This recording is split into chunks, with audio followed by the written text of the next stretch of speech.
Bien-aimés, recevez nos salutations fraternelles en Jésus-Christ, notre Seigneur et Sauveur. Le pasteur Lamien et moi, nous vous portons dans nos cœurs. Et nous prions pour vous constamment. Soyez-en rassurés. Et nous continuons toujours de prier pour vous. Non seulement pour vous, mais vos familles respectives.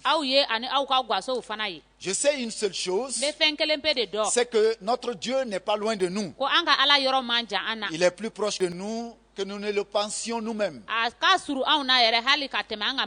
À vous qui recevez, qui nous recevez maintenant, à tous les internautes, nous traduisons ainsi notre reconnaissance pour votre assiduité et pour votre écoute.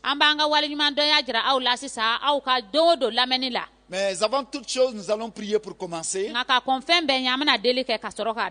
afin de confier ces instants entre les mains de notre Dieu, pour que nous puissions passer d'agréables moments en sa compagnie, à l'écoute de cette parole qui sortira aujourd'hui. Prions ainsi. Dieu de toute gloire et de toute grâce, nous te sommes toujours reconnaissants parce que tu es toujours fidèle à tes promesses. Nous voulons te recommander ces temps que nous allons passer ensemble. Et nous voulons nous instruire à tes pieds. Permets que ces temps soient profitables pour chacun de nous. Et que nous puissions retenir le meilleur. Nous voulons que réellement ta présence soit effective. Et que réellement ta gloire puisse aussi être consacrée en ces instants. Donne gloire à ton nom à chaque instant. Au nom de Jésus de Nazareth, nous avons prié. Amen. L'antivirus pour un monde infecté et affecté. Je vous invite à lire notre texte de base qui sera lu par la sœur aujourd'hui. Nous allons nous passer de la lecture en français. Lisons avec elle.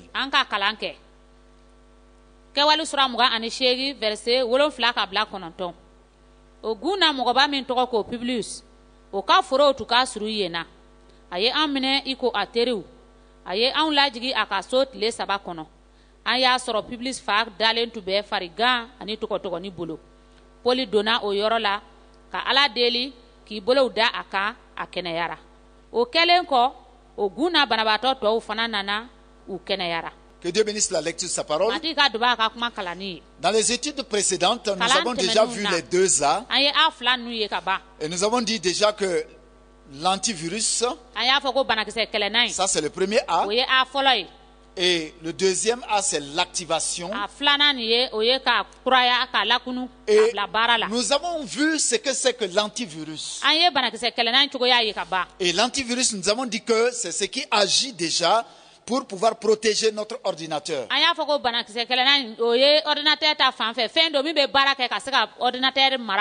Non seulement qu'il agit pour protéger, mais il agit aussi pour délivrer en cas d'attaque. Et l'apôtre Paul a utilisé la prière comme un antivirus sur l'île de Malte. Et il a déployé sur cette île-là comme un antivirus potentiel. Et c'est ce qui a permis de guérir les gens de cette île. Et à l'instar de Paul, nous aussi, chrétiens d'aujourd'hui, de ce 21e siècle, nous devons aussi non seulement porter cet antivirus, mais nous devons aussi l'activer. Et aujourd'hui, nous allons ajouter ceci. Que nous devons le porter, nous devons l'activer, mais la troisième chose à faire, qui s'avère indispensable, c'est que nous devons l'actualiser. L'actualiser. Parce qu'une chose est d'avoir l'antivirus. Une chose est de connaître l'antivirus. Une autre chose est de l'activer. Mais la chose importante aussi, c'est de l'actualiser. Et c'est de l'actualisation qu'il s'agit pour terminer aujourd'hui. C'est notre dernier point de cette série d'études qui constitue notre dernier A, l'actualisation. En quoi consiste-t-elle, cette actualisation-là? L'actualisation de l'antivirus. Et quand on parle d'actualisation, dans les termes informatique, ce n'est rien d'autre que la mise à jour, mettre à jour l'antivirus que nous avons. Parce que ce procédé permet de lui offrir une version plus récente. Et lorsque l'ordinateur a une version plus récente de l'antivirus, vous allez voir que ça le rend encore plus actuel. L'antivirus devient encore plus adapté à des besoins nouveaux. Et plus adapté au monde présent. Parce que l'actualisation donne aussi au logiciel une nouvelle fraîcheur.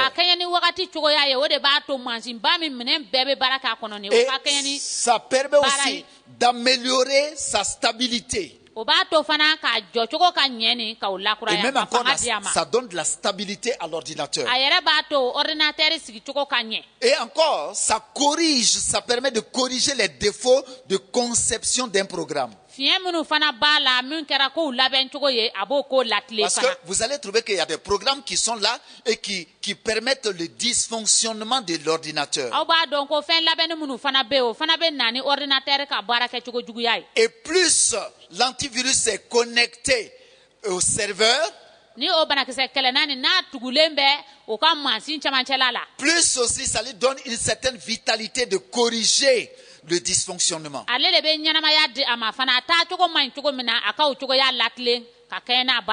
La mise à jour permet d'améliorer la fonctionnalité. La mise à jour permet de donner ainsi une performance accrue à l'appareil pour un profit maximum.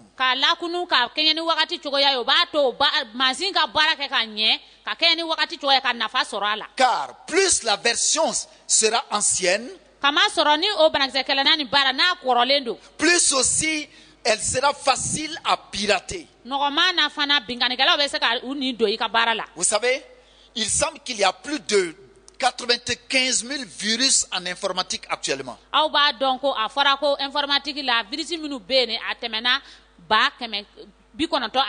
Et je dirais qu'à virus nouveau, il faut un antivirus de pointe.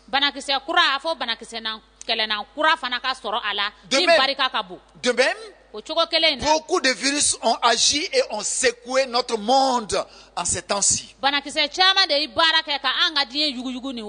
Il n'y a pas longtemps, on parlait de certains virus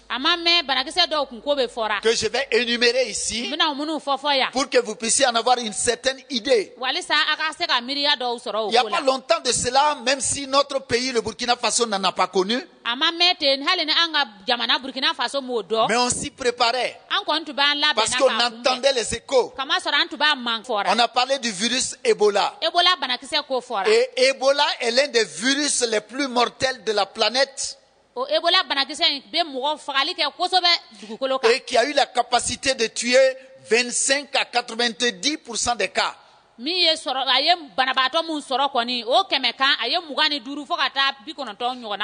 de nos jours, jusqu'à nos jours, on n'a aucun traitement qui soit homologué contre Ebola.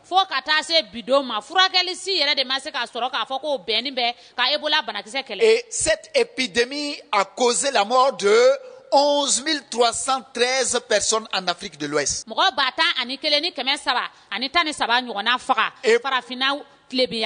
Et plusieurs pays d'Afrique sont en alerte aujourd'hui contre Ebola. Parce qu'on dit que le virus est de retour. Hein? Et tout le monde, on a entendu parler de la rage. C'est un virus aussi qui en est la cause. Et le virus continue de toucher près de 55 000 personnes annuellement. Et que dire de H5N1 qui a été un virus aussi modifié. H5N1 modifié. C'est une grippe. Et une grippe qui constitue un véritable cauchemar au monde. Oui. Par cette maladie, on dit qu'elle a été créée en laboratoire. Cette maladie a été créée même en laboratoire par un virologue. Et vous voyez que l'homme même joue à l'apprenti sorcier. Il y a un autre virus qu'on appelle le Marburg. C'est un nom anglais. Le virus de Marburg, il est comme l'Ebola. Et ce virus entraîne aussi des fièvres hémorragiques.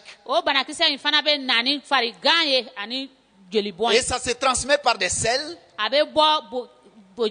Ça se transmet aussi par l'urine, par la salive ou même les vomissements. Il est mortel dans près de 80% des cas. Et plus récemment, on connaît aussi le virus de la dengue. Ce virus qui est appelé aussi la grippe tropicale.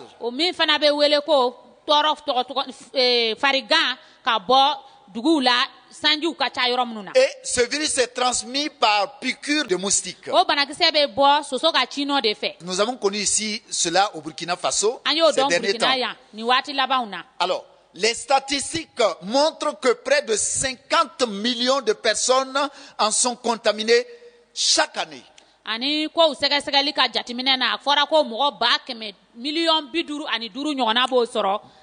Même l'Europe connaît encore des cas récents signalés de ce virus-là. Et on a aussi le VIH-Sida que nous connaissons tous ou toutes, qui touche le système immunitaire de l'homme et empêche ainsi le corps de se défendre. Et jusque-là, aucun vaccin n'a été trouvé contre ce mal. On a aussi le virus ou fièvre de Lassa, qui est une fièvre hémorragique, virale et même aiguë. C'est une zoonose. Ça veut dire qu'il provient des animaux et qui se transmet à l'homme. Et l'homme en est contaminé par le contact avec des animaux. Si l'animal est infecté.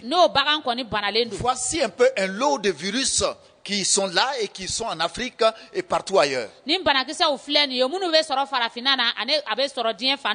nouveaux fléaux continuent de faire encore leur apparition à travers le monde entier. Et même encore de nouveaux fléaux qui sont créés par l'intelligence humaine. Et qui frappent inexorablement l'humanité. L'homme veut tellement jouer à ce que j'appelais ici tantôt l'apprenti sorcier. Mais il devient encore plus bête que la bête elle-même. C'est ce qui justifie aussi les propos de Rabelais À une de nos études, j'avais parlé de ça. On dit que la répétition est pédagogique. Rabelais avait eu raison quand il disait science sans conscience n'est que ruine de l'âme. L'humanité est ruinée aujourd'hui parce que l'homme appréhende la science sans la conscience.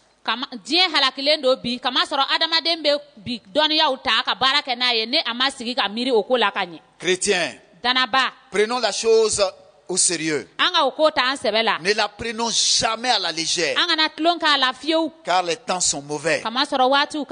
Lorsque nous revenons à notre texte, dans les versets 8 et 9, il est dit que Paul s'étant rendu vers lui, parlant donc du père de Publius, qui était peut-être confiné ou lui aussi ou mis en quarantaine quelque part. La Bible nous dit que Paul pria. Et Paul lui imposa les mains et le guérit. Là-dessus, vinrent aussi les autres malades de l'île. Et ils furent guéris. Si Paul est allé vers le malade et encore vers des malades qui sont venus à lui, et si Paul a imposé les mains aux malades, si Paul aussi a guéri des malades, il accomplissait ainsi une des promesses de l'Écriture. Je dis bien, il accomplissait ainsi une des promesses de l'Écriture. Car l'Écriture déclare: ils imposeront les mains aux malades et les malades seront guéris. Marc au chapitre 16, verset 18. Mais doit-on aujourd'hui aller vers les malades du Covid-19 et leur imposer les mains comme Paul l'a fait sur l'île de Malte?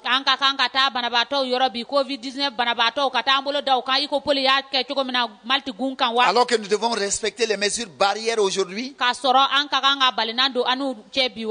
Jésus n'a-t-il pas imposé les mains aux malades pour les guérir? Ne voyons-nous pas cela dans Luc au chapitre 4, verset 40? Dieu n'a-t-il pas ordonné par la bouche de Jacques de prier et d'appliquer l'huile d'onction aux malades?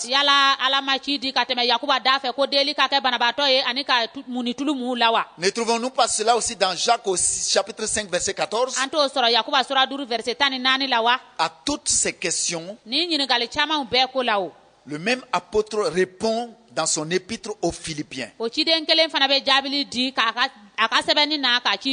Oui, l'apôtre Paul nous répond.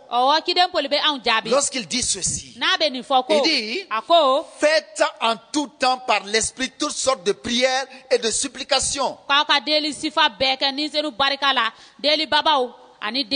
Et il ajoute: veillez à cela avec une entière persévérance et priez pour tous les saints. Éphésiens au chapitre 6, verset 18. Bien-aimés, ce verset est très important parce qu'il nous présente les caractéristiques de la vie de prière du croyant. Et quelles sont ces caractéristiques-là? Première caractéristique, lorsqu'il dit toutes sortes de prières et de supplications, Paul fait appel ici à une insistance sur la variété des prières. Il insiste ici sur la variété des prières. Oui, nos prières doivent varier. Nos prières ne doivent pas être une seule forme de prière. Oui, beaucoup de prières sont des prières monotones. Des prières qui se font la même chose tout le temps. Ceux qui prient même sont fatigués. Ceux qui écoutent sont fatigués. L'apôtre Paul dit: toutes sortes de prières et de supplications. Pas une seule forme de prière. Et la deuxième caractéristique de prière, il dit en tout temps. En tout temps. Faites en tout temps. Cela souligne quoi? La fréquence des prières. La fréquence des prières. C'est pourquoi 1 Thessaloniciens 5:17 dit priez sans cesse. Sans cesse. Nos prières doivent être fréquentes, pas sporadiques. La troisième caractéristique, c'est que cette prière doit être faite par l'esprit. Et c'est sur ça que je vais insister. Ça évoque la soumission. Ça évoque ici l'alignement sur la volonté de Dieu. L'alignement sur la volonté de Dieu. Et la quatrième caractéristique de la prière, c'est de veiller. Il dit veillez. Et cela montre ici la manière dont nous devons prier. Oui, veillez. Et la cinquième caractéristique, il dit avec une entière persévérance. Cela parle ici de la constance. La constance dans la prière. La constance dans la prière. Et la sixième et dernière caractéristique, il dit de prier pour tous les saints. Tous les saints. Alors, ça spécifie ici l'objet des prières. L'objet de nos prières ici, si vous voulez, les objets de nos prières, ça doit être pour tous les saints. C'est bien l'esprit qui inspire l'intercession du chrétien. Oui, c'est l'Esprit Saint qui inspire l'intercession du croyant. Et ça, c'est la chose capitale sur laquelle je voudrais insister. Selon Romains au chapitre 8, verset 26. C'est l'Esprit Saint qui inspire l'intercession du croyant. Donc, on ne prie pas n'importe comment. La prière, elle est rattachée à la personne même du Saint-Esprit. Oui, la prière, elle est rattachée à la personne même du Saint-Esprit. Le Saint-Esprit en est la source. Et si on dit que c'est le Saint-Esprit qui est la source de la prière, il est aussi la source de sa maintenance, la source également de son équilibre. C'est pourquoi j'aime cette version du semeur qui traduit les propos de Paul en ces termes. Il dit, faites toutes sortes de prières et de requêtes sous la conduite de l'Esprit. Sous la conduite de l'Esprit.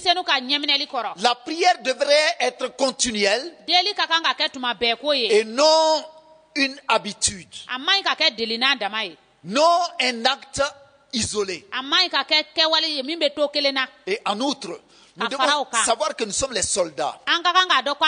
Et le soldat devrait employer toutes sortes de prières. Oui, la prière publique et la prière privée.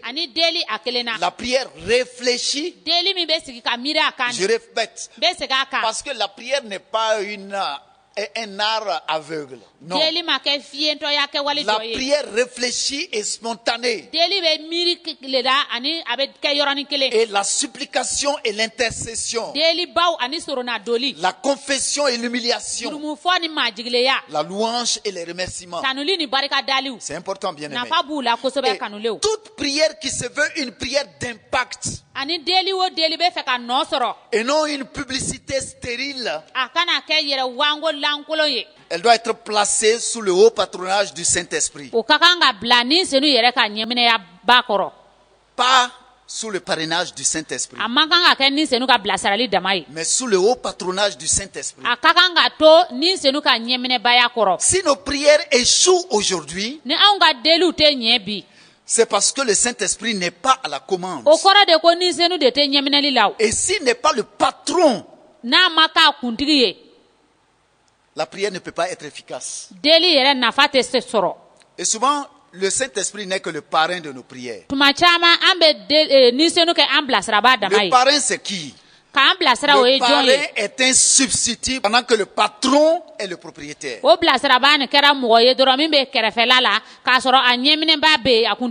Si vous voulez, le patron, c'est le professeur par excellence. Ou encore le commandant en chef.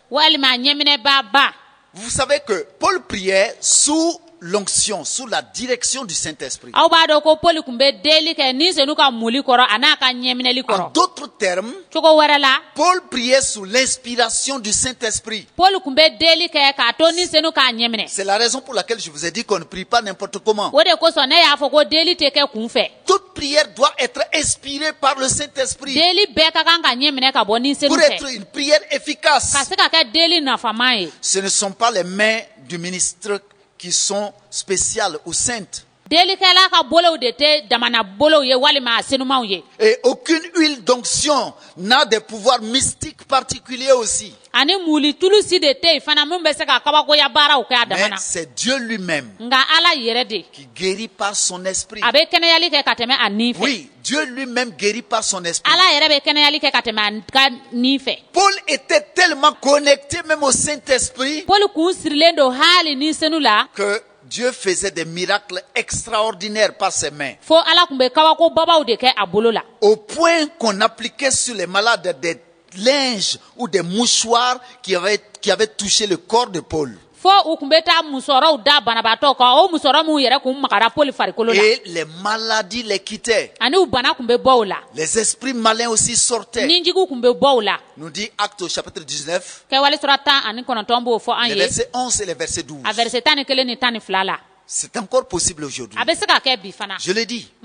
C'est encore possible aujourd'hui pour l'église du 21e siècle. Bien aimé, quand Dieu parle, l'esprit cartésien est obligé de se taire. Oui. Lorsque Dieu parle, l'esprit cartésien est obligé de se taire. Obligatoirement, il doit se taire. Est-ce que vous savez que dans l'équipe qui est partie sur l'île de Malte, il y avait un médecin? Oui. Il y avait le docteur Luc lui-même qui est le narrateur de cet acte des apôtres. Et Luc était un homme de science. Le narrateur lui-même, c'était un homme de science, un médecin. Et il avait l'habilité, certainement l'habilité des maladies infectieuses. Mais ici, Dieu a fait taire toute la science pour agir par la prière. Je voudrais vous dire, la médecine et la prière ne se contredisent pas. Au contraire, elles se complètent. Et même de la façon la plus harmonieuse et la plus formidable. C'est pourquoi je dirais, attention et attention au super spirituel que nous avons dans nos églises. De super spirituels qui disent ceci. Il ne faut même pas aller à l'hôpital. Non, on n'a pas besoin de médecins, on n'a pas besoin d'aller à l'hôpital. On n'a pas besoin de vaccins. On n'a même pas besoin de médicaments contre le Covid-19. Non, il faut seulement prier. Oui. Au temps de Jésus, il y avait des hôpitaux. Il y avait des hôpitaux. Mais les gens sont venus à Jésus. Quand ils étaient fatigués dans les hôpitaux, ils sont venus à Jésus. Pour preuve, nous avons cette femme qui était atteinte d'hémorragie pendant plus de 12 ans. Elle a souffert. De médecin en médecin, elle est allée. Et rien n'allait. Elle a fait recours à Jésus. Et le simple fait de trouver Jésus et de toucher le pan de son vêtement, elle a été guérie. Bien aimé, le miracle s'est produit dans sa vie. Oui, les hôpitaux soignent. Jésus guérit. Et nous pouvons prier pour les gens et les gens seront guéris aujourd'hui. Le Saint-Esprit guérit. Oui, bien aimé. Il y a eu une année où il y a eu des morsures de serpents un peu partout. Beaucoup de morsures de serpents. Et il y a une église qui a jeûné, qui a prié. C'était une très bonne chose. Mais ce qui s'avère la mauvaise, c'est que cette église a eu des prophètes qui ont dit: n'amenez pas ceux qui sont mordus de serpents, ne les amenez plus à l'hôpital. Nous, il nous a été dit, nous allons prier, les malades seront guéris.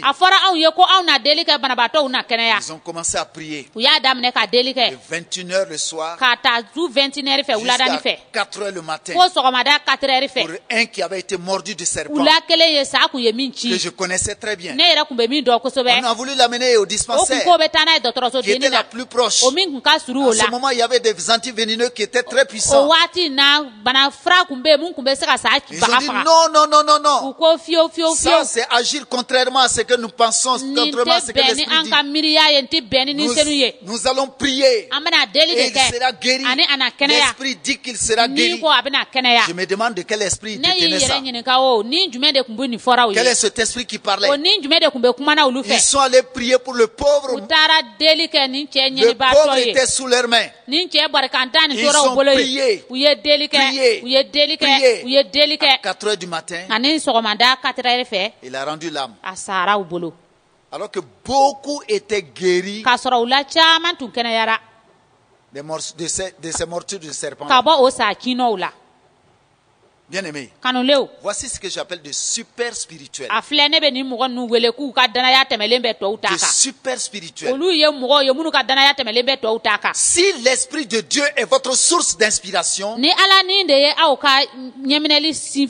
alors vous allez toujours télécharger de nouvelles versions et les meilleures versions de l'antivirus de la prière.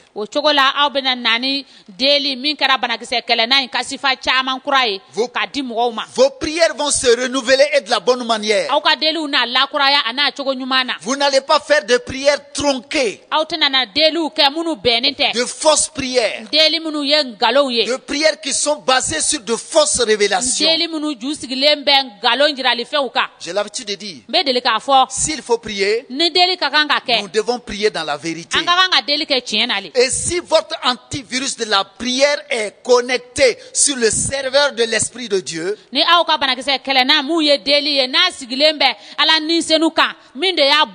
c'est la meilleure version de l'antivirus de la prière que vous allez télécharger.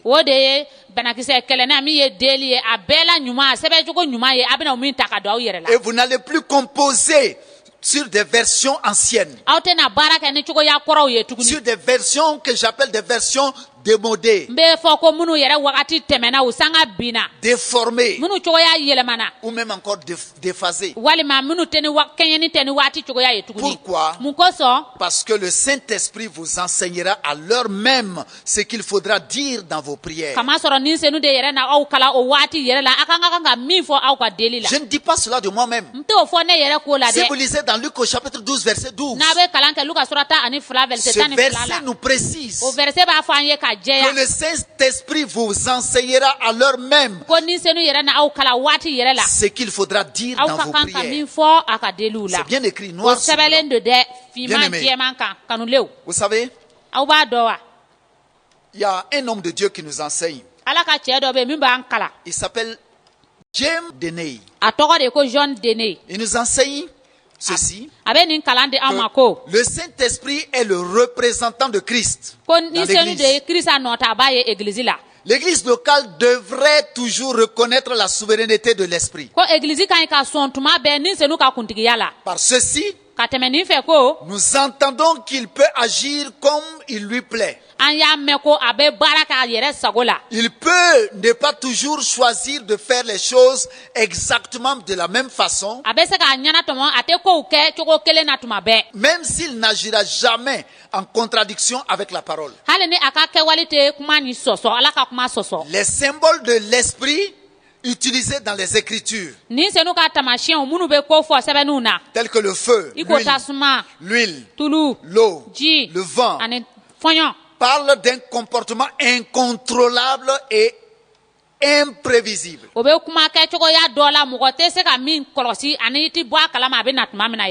Par conséquent, le chrétien sage sera flexible afin de laisser au Saint-Esprit cette divine prérogative.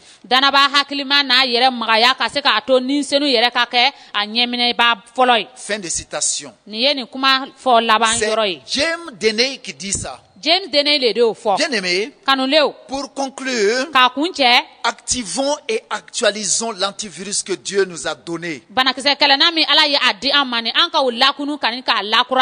Oui, le Saint-Esprit de Dieu. C'est le Saint-Esprit de Dieu. Et mettons ces temps de confinement à profit. Et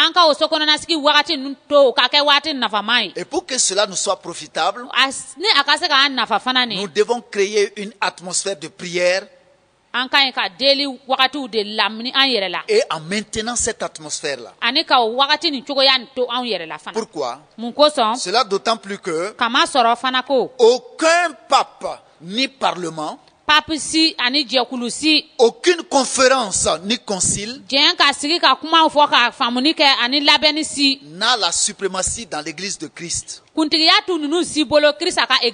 L'église qui est gérée par l'homme au lieu d'être gouvernée par Dieu, elle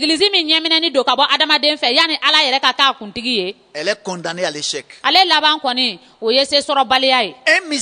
ministère qui est formé à l'école biblique mais non rempli de l'esprit n'accomplit aucun miracle.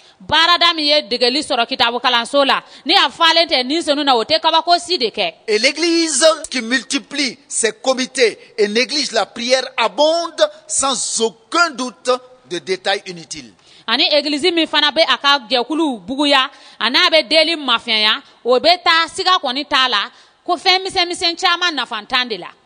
Cette église fait du bruit, peut être entreprenante, mais elle travaille en vain et dépense son énergie pour du néant. Cette citation, je la tire de Samuel Chadwick. Ne négligeons pas notre antivirus. C'est important, bien aimé. Ne négligeons pas la prière. Ne négligeons pas notre antivirus. Prions. Seigneur, ce matin ou ce soir, je m'incline devant toi. J'ai besoin de la perspicacité pour mener diligemment la prière. Je demande que ton Saint-Esprit, qui est le guide suprême, qu'il vienne à mon secours, que je sois connecté à sa source et que je puisse discerner et aussi éliminer toutes choses à éliminer. Et que ces moments soient assez profitables pour moi et pour tous ceux qui nous écoutent. Donne à chacun de nous de la sagesse. Donne à chacun de nous ton discernement, Seigneur. Éclaire notre esprit à chacun. Et le cœur à chacun. Donne à chacun de nous de répandre sa prière sur le monde et sur sa nation. J'ai prié cela au nom de Jésus de Nazareth. Amen. Si vous voulez nous avoir, ne manquez pas de jeter un coup d'œil sur cette adresse qui défile devant vous. Que Que Dieu vous bénisse. Et à bientôt.